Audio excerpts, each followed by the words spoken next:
بسم الله الرحمن الرحيم. الحمد لله رب العالمين، ولا عدوان إلا على الظالمين كالمبتدعة والمشركين، والصلاة والسلام على نبينا محمد وعلى آله وأصحابه أجمعين ومن تبعهم بإحسان إلى يوم الدين. وبعد، فنتابع درسنا من شرح الأصول الستة، والمعلق الشيخ العلامة أحمد بن يحيى النجمي رحمه الله تعالى. وقفنا عند الأصل الخامس، وقال صاحب المتن شيخ الإسلام محمد بن عبد الوهاب بن سليمان بن علي رحمه الله تعالى: الأصل الخامس بيان الله سبحانه لأولياء الله وتفريقه بينهم وبين المتشبهين بهم من أعداء الله المنافقين والفجار. ويكفي في هذا آية من سورة آل عمران، وهي قوله قل إن كنتم تحبون الله فاتبعوني يحببكم الله.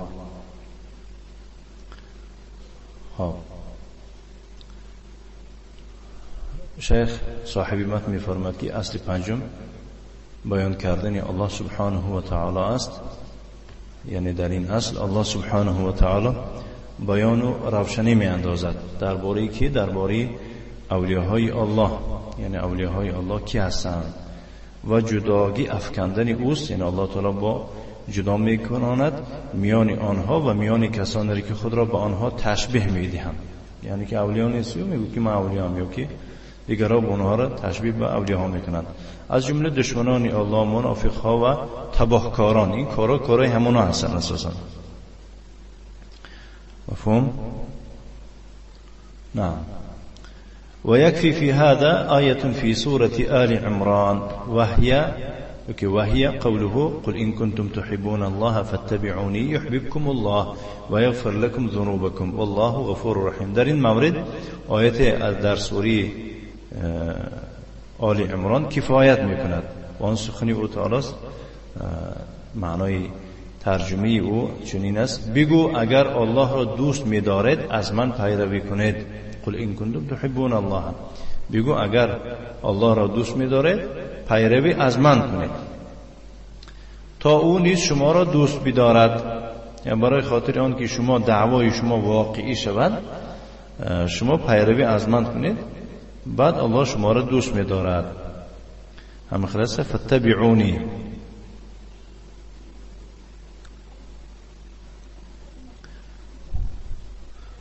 پیروی از من کنید. بالتمسک بالسنه. پیروی از من به چی میشود؟ به چنگ زدن از سنتی پیغمبر علیه السلام. اینجا هم قل این اشاره، این خطاب به پیغمبر علیه السلام است. نه. خب. و آیه في سورة المائدة وهي قوله يا أيها الذين آمنوا من يرتد منكم عن دينه فسوف يأتي الله بقوم يحبهم ويحبونه. و آیت در سوره مائده و کفایت میکند و آن سخنی او تعالی است. معنای ترجمه او از این عبارت است که کسانی که ایمان آورده هر کی از شما از دینش بازگردد، یعنی مرتد شود، زودا که الله مردمی را بیاورد که دوستشان بدارد و دوستش بدارند. فهمید؟ یعنی که کسی از شما مبادا کبر و ناپسنده کرده این دین حق پرتاید و به دیگه دین و آیین و یا که بیدین شده گردد، در این الله یگون ذره زیان نمیبیند. با الله تعالی برعکس زیان به کیه؟ زیان در خودی همون مرتده. خلاص در این دنیا شرمنده و شرمساره، در آخرت به آتش دوزخ ابدی است. خب الله سبحانه و تعالی به جای ویها دیگر کسانی را میبیارد که یعنی الله تعالی اونها را دوست می‌دارد و اونها وی را دوست می‌دارند. مفهوم؟ یا ایها الذین آمنوا من یرتد منکم ان یرجعوا الی الکفار، یعنی از دین خودش به کافرها برگردد، به دین کافرها شامل شود.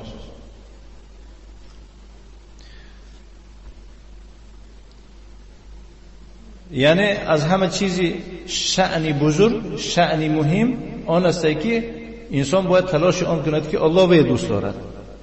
هم خلاصه اولین درجه انسان باید که کوشش تلاش آن کند که الله وی دوست دارد. اگر اون مدعی هایی که من الله را دوست می‌دارم خیلی بسیاره. شأن این نیست که تو الله را دوست می‌داری اعتبار همین باشد. اعتبار آن است که الله تو را دوست دارد. مفهوم؟ گرچند که این بعد ضرور است که الله را تو دوست بداری. و آیه فی یونس وهي قوله الا ان اولیاء الله لا خوف عليهم ولا هم يحزنون الذين آمنوا وكانوا يتقون. در اینجا روشنی میاندازد اولیاء واقعی کیا هستند. و آیت در سوره یونس آمدگی است یا که کفایت میکند برای خاطر اولیاء واقعی را فهمیدن. سخن او تعالی است چنانه که میفرماید معنای ترجمه و از اون عبارت است که آگاه باشید که بر اولیاء الله بیمی نیست و غمگین نمیشوند کسانی که ایمان دارند و تقوا میکنند. هم خلاصه الا ان اولیاء الله الذين آمنوا وكانوا يتقون، یعنی اولیاء که هستند کسانی که ایمان آوردند و تقوا دارند. هم خلاصه لا خوف عليهم بالایشان خوف نیست، ای لا يخافون عند الموت فما بعده، در وقت مردن و بعد از مردن یگون خوف نیست برای آنها، چون من مؤمنم تقوا دارم، الله تعالی همین خیل برایشون نصیب دار میکند. ولا هم يحزنون، ایشان بعد از مردنشان یا که پیش در وقت مردنشان غمگین هم نمیشن. علی ما فاتهم، یعنی بنابراین این چیزی که بعد از سری خود پس سری خود میگذارم. زن و فرزند و دیگه خیش تبار بعضی آدم‌ها پدر و مادرش پرتافته میمیرد. هم خلاصه یا که پدر و مادر باشند خودشونو فرزند پرتویند، یعنی که اینها چنان ایمانی کامل دارند به الله سبحانه و تعالی، چنان تقوا دارند که یعنی غمگین نمیشن که ما میمیریم و فرزندای ما چی میشن، زنهای ما چی میشن. یعنی الله تعالی برایش هم خیلی نصیب دار میکنه. بسیار آدم‌ها هستن که در وقت مردن بی مشاظر میکنند این حال این کودکای من چی میشه، من میمیرم و اینو بیکس میام. همین خیلی یعنی لا خوف علیهم، خوف و ترس و هراس در وقت مردن و بعد مردن عاقبت هم چی میشد اینو خوف ندارن. و همچنین پس سری خود کسی را که میگذارن غمگین هم نمیشن که حال اینا چی میشن. اینا کی هستن؟ صفاتشون در این آیه میفرماد که الذين آمنوا، کسانی که ایمانی واقعی آوردن، و کانوا یتقون، و کسبشون چی است؟ تقوا دارن. نه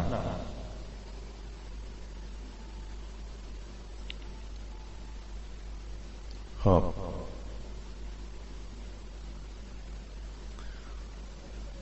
ثم صار الامر عند اكثر من يدعي العلم، ما يش گفتی سودم تو ترجمهش گفتی سودم برای معنا روشن شد. ثم صار الأمر عند أكثر من يدعي العلم وأنه من هداة الخلق وحفاظ الشرع إلى أن الأولياء لا بد فيهم من ترك اتباع الرسل ومن تبعهم فليس منهم، ولا بد من ترك الجهاد فمن جاهد فليس منهم، ولا بد من ترك الإيمان والتقوى فمن تعهد بالإيمان والتقوى فليس منهم. اکنون اولیای ساختگی چه خیلی در نزد این اولیای سازها شیخ میفرماید صاحب مت سپس کار در آن، یا که مثال گیریم سپس کار در نزد اکثری کسانی که ادعای علم میکنن با آن رسید که یعنی که وضعیت همین خیلی شد که خودی اوست از هدایت کنندگان خلق و حافظان شریعت، همونا با همین کسانی همین فریبگرها اغوا اندازها خودشان یعنی که گویا که دعوا میکنند که گویا که حافظان شریعت باشند، تا آن اندازه که اولیاءها در میان آنها کسی است که ترک پیروی از رسولها کردنش ضرور است. رسولها به پیروی شدن در کار نیست، اینو باید که ما قانون و روش عبادت خاص از رسول داشته باشیم. یعنی که رسول راه هست دیگه، رسول پیروی میشه دیگه، این عوام مردم بیکارایند بنظیر ما مخصوصا یعنی که قانونی نو داریم و کسی پیروی از آنها کنه چی میشه؟ از آنها نیست، یا اولیاء نیست میگن. و ترک جهاد ضرور است میگن و کسی جهاد کنه از ایشان نیست، فهمیدید؟ و ترک ایمان و تقوا ضرور است میگن و کسی که ایمان و تقوا را به دوش خود گیرد، اهمیت دهد، کوشش و تلاش ایمان و تربیت باشد، در تربیه موجه از ایشان نیست. مفهوم؟ و در آخر شیخ از این حال این بدبختا میفرماد که یا ربنا نسألك العفو والعافیة انك سمیع الدعاء. پروردگار ما از تو عفو و عافیت را مسئله داریم، هر آینه تو شنوای دعا رو میشونی دیگه، ذات هستی تو. در تحت همون سخنی که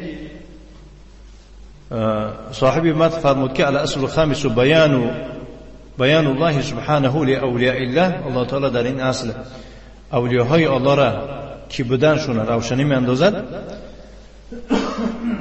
معلق یعنی که همون گویم شاگرد شیخ نجمی میفرماد که قال شیخنا النجمی حفظه الله، این در وقتی زنده بودنش گفته، برایمون حفظه الله گفته است. الله رحمتش کنه. شیخ نجمی چنین فرمود که الولی هو من وال الله سبحانه و تعالی، ولی آن کسی میگه وای با الله ولیگی میکند، دوستی و محبتی میکند. فامتثل اوامره، امرهای الله را به جا میبرد، واجتنب نواهیه، از منع کرده هاش کنار میشود، یک جانبه میشود. و صدق خبره، یا که و صدق خبره، خبرهای الله را باور میکند، تصدیق میکند. و وال من واله الله، و دوستی میکند به دوستان الله، یعنی به کسانی که ایشان با الله دوستی میکنند. و عاد من عاده الله، اولیا کسی که دشمنی میکنه به کسانی که با الله دشمنی میکنند. این خیلی که ضد الله و ضد پیغمبر و ها کار برند بعضی کسا و تو با اونها چیکار کنی؟ علاقه دوستی کنی. خیلی که مثلا میگن بعضی بدبختا و بعضی بیخردا میگن که یهود و نصرانی ها نه برادرای ما میگن. چه برادرای شما هستن که مثلا گریم الله را دشنام میدهند با الله، یعنی که در دین شما الله خبر داده است که مثال لم یلد ولم یولد ولم یکن له کفوا احد گفتگی است. انا وای ها عیسی رو پسر الله قرار میدهند، عزیر پسر الله قرار میدهند، دشمنی الله هستند. تو با اونها دوستی میکنی، میگویی که وای همدین و هم آیین ما هستند. امتثالا لقوله تعالی، برای خاطری به قول الله پیروی کرده و اینها با دوستان الله دوستی میکنن و با دشمنان الله دشمنی میکنن. خیلی که الله تعالی فرمود در اصول ثالثه هم گذشته بودیم، در دویم رساله سوم مسئله چی عبارت بود؟ ان من اطاع الرسول ووحد الله لا يجوز له موالاة من حاد الله ورسوله ولو كان اقرب قريب. گفت شیخ لا تجد قوم يؤمنون بالله واليوم الاخر، نمیبینی قومی رو که ایمانی به الله داشته باشند و ایمانی به روز آخر داشته باشند در برابر چنین ایمان چیکار بکنن؟ یوادون من حد الله و رسوله، دوستی بکنن به کسانی که ایشان دشمنی الله و دشمنی پیغمبری او هستند. مفهوم؟ یوادون یصادقون، صداقت دوستی، و یوالون محبت صمیمانه کنند. با کی؟ با کسانی که من حد الله میکنند، ای من عاداهما، با الله و پیغمبر دشمنی میکنند، او و خالفهم، مخالفتی الله و پیغمبر میکنند. یعنی اساسا معنای مخالفت محادات چه است؟ مخالفت آن است که الله و پیغمبر و مؤمنها در یک جانبند و این خود مستقل در جانب دیگر هست. یعنی رفتار و کردار و اعتقاد او را میبینی تماما موافقت نمیکنن به گفتی الله و پیغمبر. فهمید؟ این خودش یک مؤمنی مستقل قرار میده. این کسی چی میگوین؟ مخالف میگوین. با چنین کسها نباید کسی ایمانی به الله و روز آخر داشته باشد، محبت و دوستی صمیمانه میکنند. ولو كانوا آباءهم، گرچند که این مخالفا پدراشون باشند. در تحت پدرها داخل میشد چی؟ مادرها داخل میشن. او ابناءهم، یا که گرچند که مخالفا پسراشون باشند در تحت این سخن داخل میشد دخترها. او اخوانهم، یا برادراشون باشند در تحت این داخل میشد خواهراشون. او عشیرتهم، یا که خویشاوندانشان باشند گرچند که اونها چی باشند؟ از خویشاوندان ایشان باشند. نه، مراد عشیره ای اقاربهم الادنو، خویشتبار نزدیک عشیرت میگن. الاقارب الادنو، خویشتبار از همه نزدیک.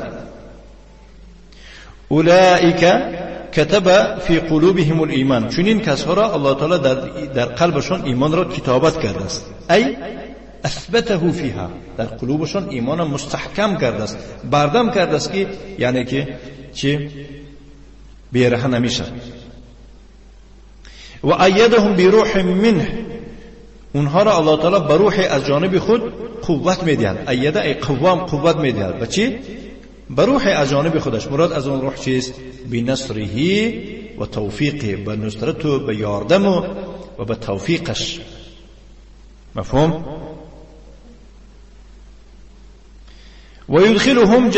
ويدخلهم جنات تجري من تحت الانهار، ایشان را به جایهای و باغهای داخل میگرداند که در زیر اون قصر و در زیر اون درختها جویها جاری میشوند. خالدین فیها، ایشان در اونجا جاویدانند.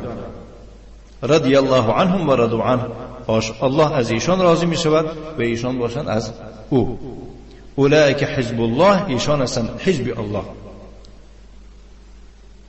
مراد از حزب الله کیا هستند؟ ای عباد الله الخلص، بندگان خالص الله چنین کسا هستند. نه اینکه مثال گیریم به ورق و به گواهنامه خودت حزب گیری و بعد به شیعه و به رافضه و به صوفی و به دیگه فرقه های گمراه خودت زدن گیری بگویی که ما حزب الله هستیم. یعنی حزب الشیطان، نعوذ بالله. اینجا الله تعالی میفرماید که چنین برنامه را، چنین قاعده و قانون رعایت کردگی ها وایها حزب الله هستند. ای عباد الله الخلص، بندگانی خالص الله. و هم بسیارتر همین آیت دلیل میبرن. وایها همین آیت دلیل میبرن. میگه حزب الله دلیل چیست برای حزب تشکیل کردن؟ تو میگه الله گفت است که اولئک حزب الله. چنان بی عقل بی فراستن که با برای چنین کسا ذکر کنید که آخر پیش از حزب الله اون قاعده و قانون لا تجد قوما اومده گسکو خیلی قانونای بالا را زیاره آی نکرده، آخر آیت میگیری.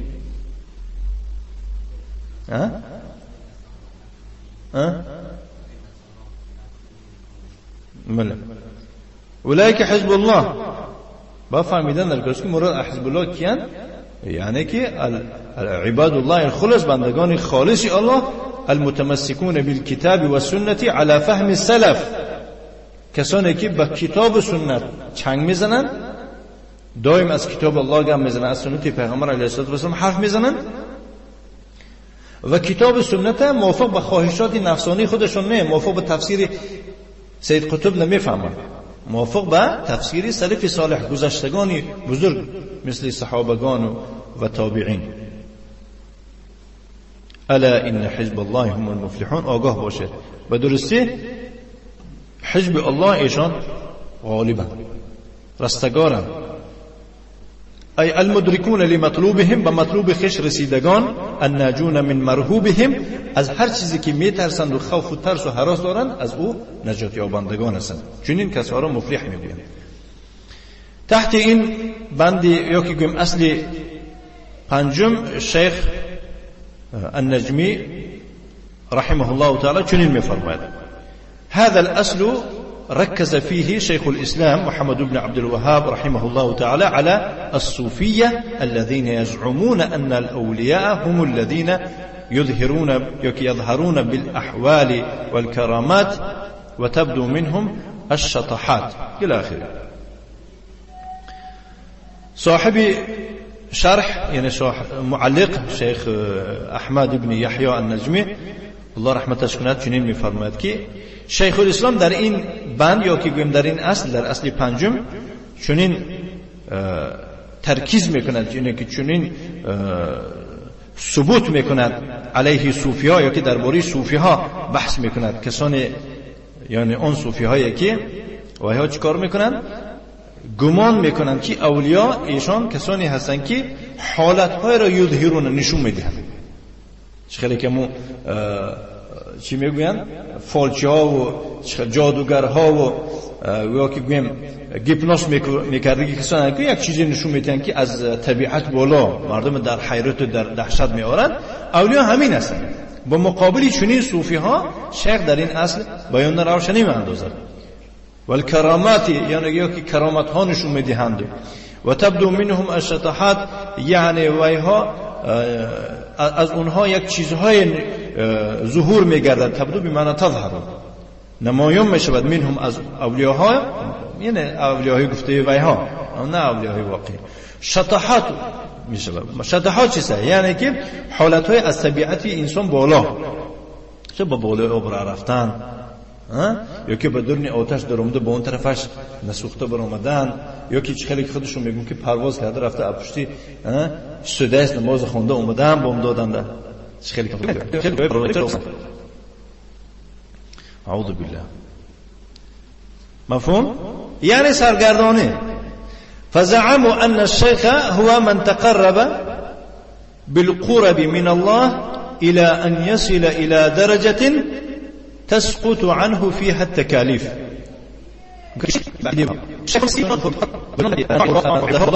يصل الى درجة، تا به یک درجه رسیدنش که وقتی که به اون درجه رسید تسقط عنه فيها التكاليف، تمام فرمایشات شریعت. برای چی شیختون نماز میخوند؟ نماز برای ما صوفیا بسیار جندی میکنن، دیوانه در مسجد کنید، چون احمقاش اینا زیارت میرن. یک صوفی داشتن و فکرم مرد، برهنه میگشت، یکم سر لباس داد چی لوچ میگردد، عورتش محکم نمیکنه، لبنه در دهان او همون عرق نوشیدگی چی میشود؟ شیر مبدل میشه. من اولیاء داخل و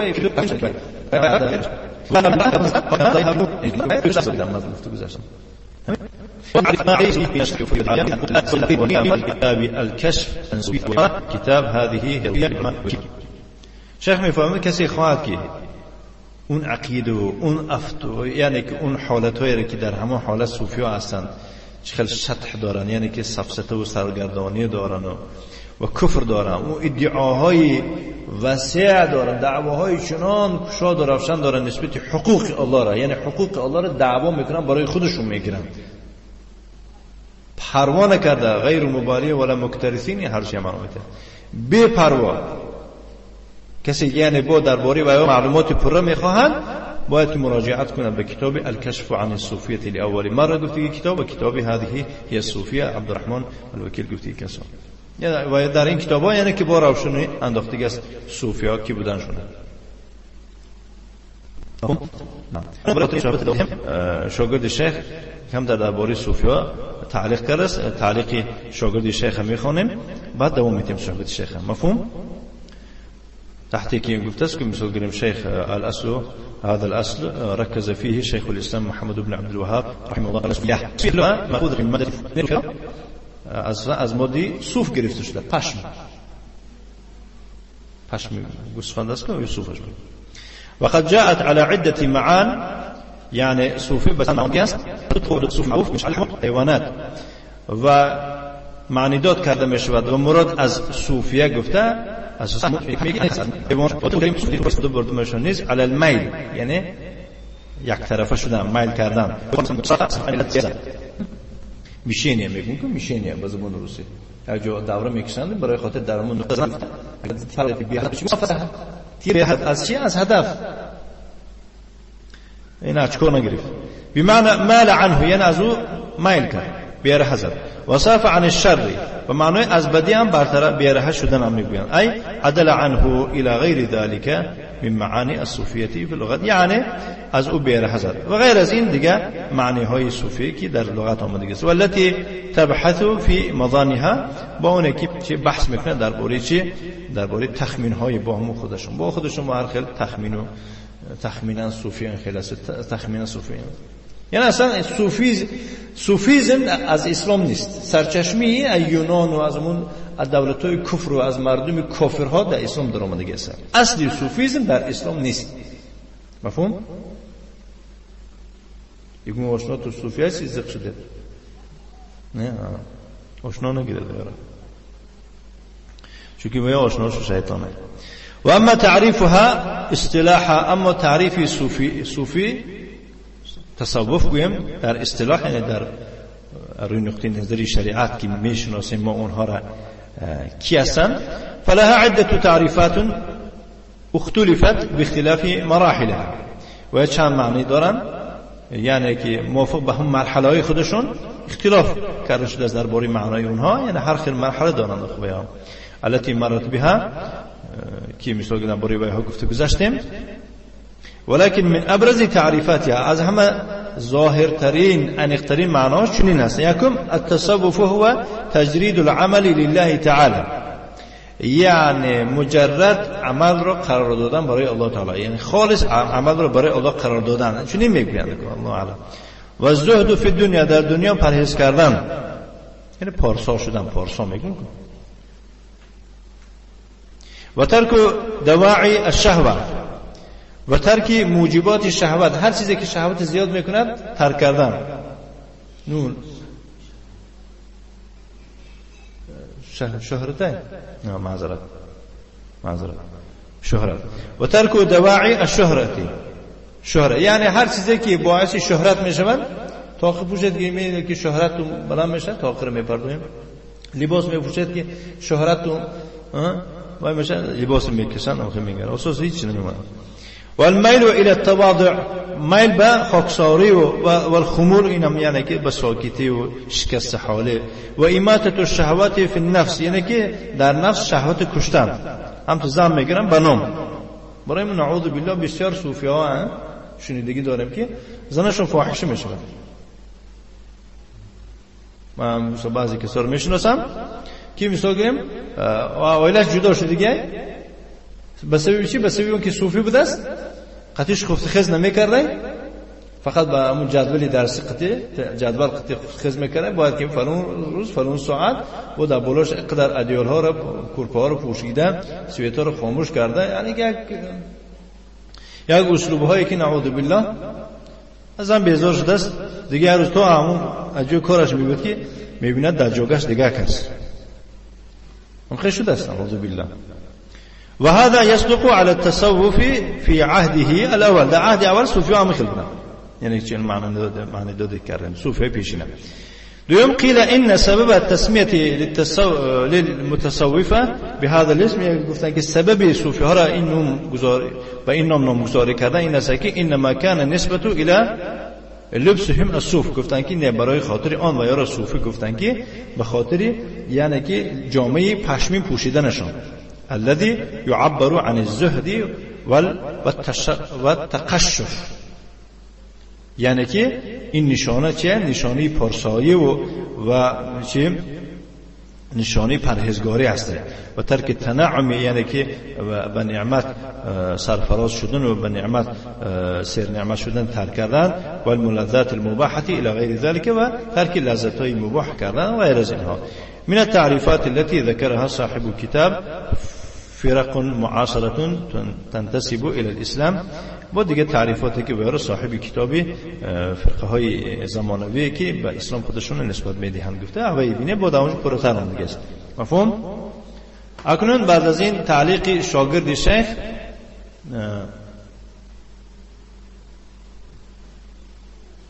بعد از این یعنی چی؟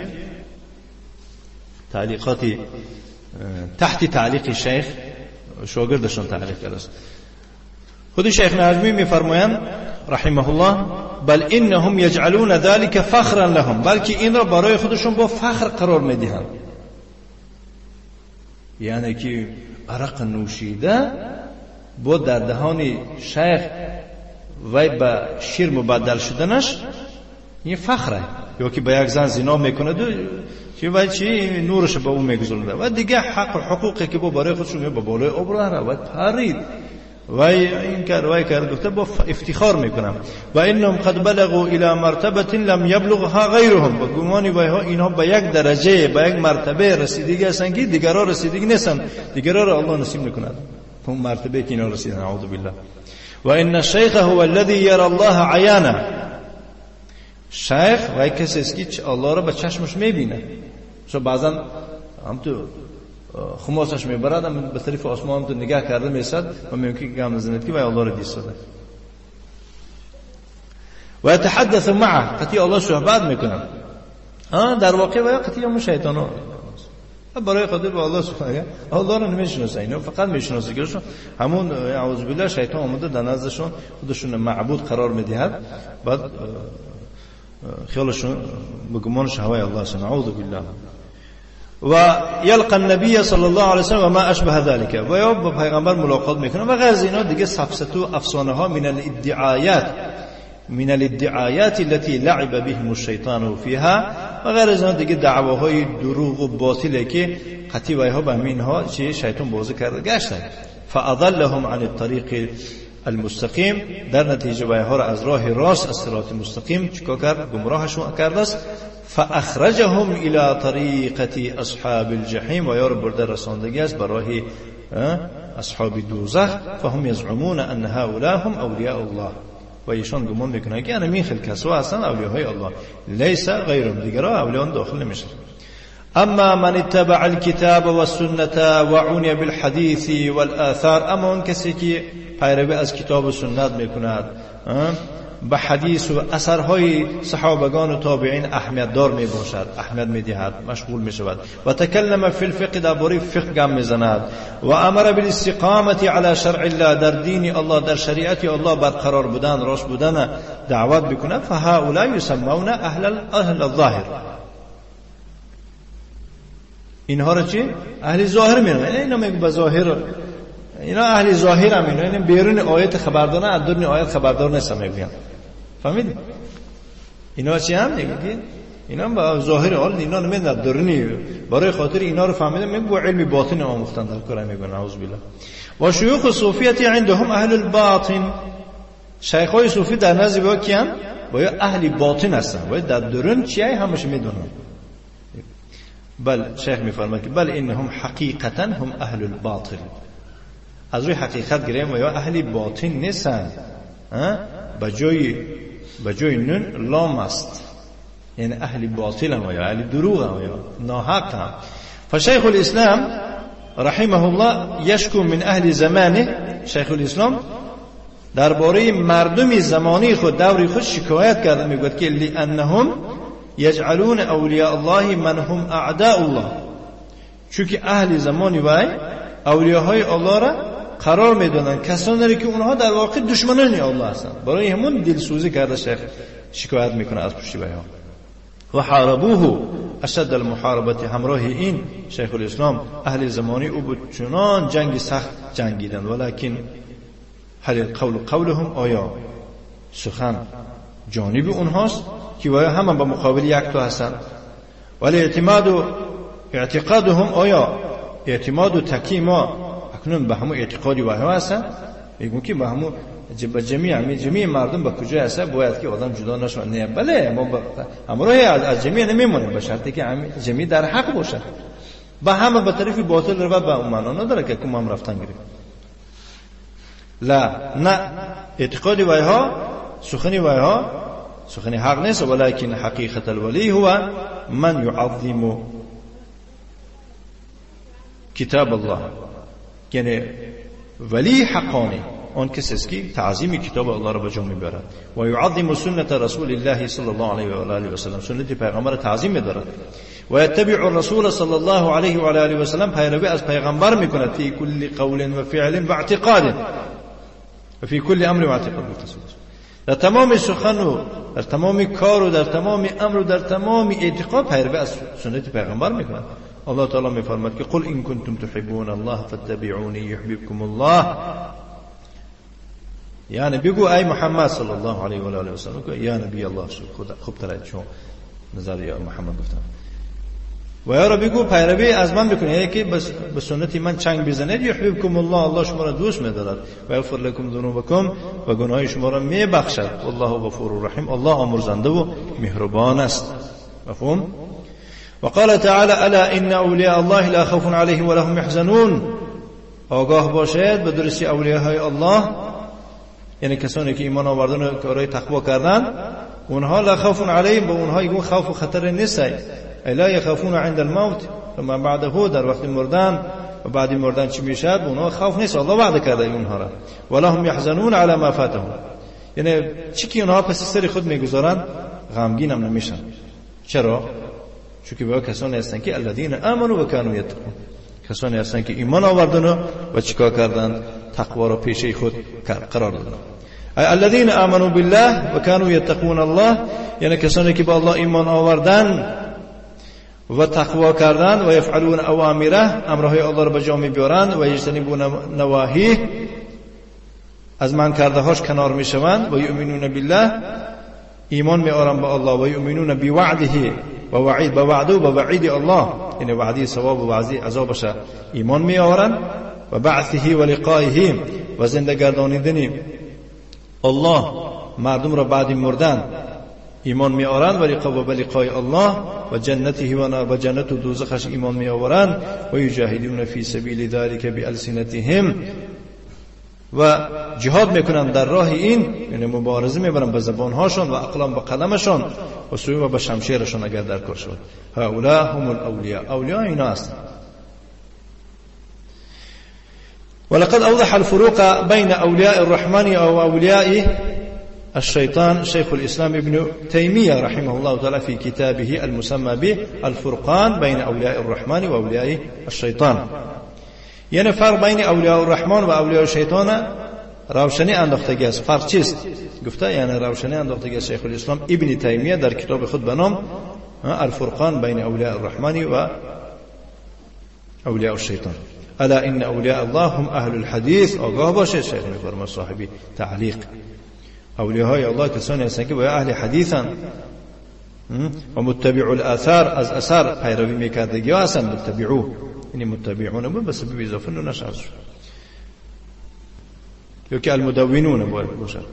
المدونون لها، سنتای پیغمبر، آثار پیغمبر صحابگان دیوان میکردگی ها، دیوان یعنی کتاب و تشریح. والعاکفون على حفظها، به حفظ اونها چیکار میکنن؟ مشغول میشدگی ها. و تدوین ها، به تدوین یعنی که دیوان قرار دادن و مشغول میشدگی به حفظ اونها و به دیوان کردن و کتاب تشکیل کردن. و العمل بها، به اونها عمل کردن. و دعوت الی، به دعوت کردن به سوی اثرها. هؤلاء هم اولیاء الله، اینها را اولیاء الله میگن. فإياك ان تخدع، احتیاط کن با فریفتن نشوی، میگه شیخ. و ان یجتاحك الكذابون لاصحاب الادعاءات الكاذبه، با احتیاط کن که تو را گرفتن نبره این دروغگوها، بی‌رحم نکنن اصحاب این دعواهای دروغ.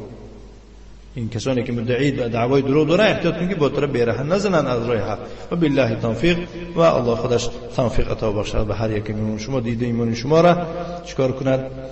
یعنی که به دیدن حق و گوشهای ما و شما را شنیدن حق و یعنی که و قلبهای ما را یعنی که باز کند و یعنی که فهمیدن حق. صلی الله وسلم علی نبینا محمد و علی آله و اصحابه و سلم تسلیما مزیدا. و جزاکم الله خیرا کثیرا و بارک الله فیکم.